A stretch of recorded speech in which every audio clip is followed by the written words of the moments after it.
Welcome to Low Poly Art and Where to Start. Today we're going to take a really quick detour and talk a little bit about low poly for kind of like what you see right here. So I've kind of come up with this method recently. Essentially what you start with is an icosphere, and you can leave most of the settings essentially as they are. I'm going to scale this down a little bit, bring it up here so we can see it a little bit better. And essentially, first thing that we want to do is go ahead and symmetrize it. That way everything is kind of can be more convenient to work with. And then from here, we're going to take every other triangle, and we're going to right-click and extrude along faces. And then essentially, we'll click these GG, make them kind of trace that path there. GG,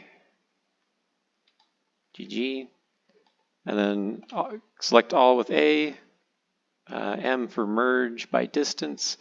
Now we have just all these little prick points essentially. And you essentially just do that on every other one so that it forms kind of a crisscrossy pattern, kind of like that. So you see we have this one up here and at the diagonals. And we would basically repeat that process. Once you've done that a few times, you essentially end up with a shape kind of like this.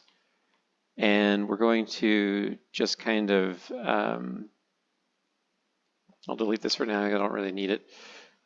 Shift D to duplicate.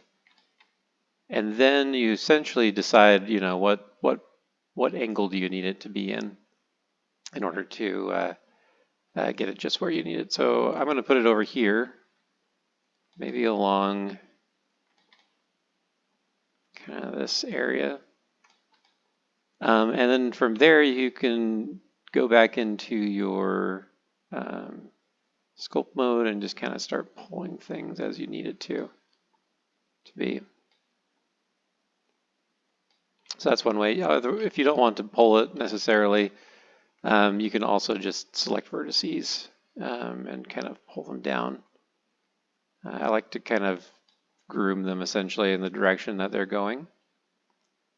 But if you do that, you end up with these nice kind of repeating patterns that look nice in the low poly setting.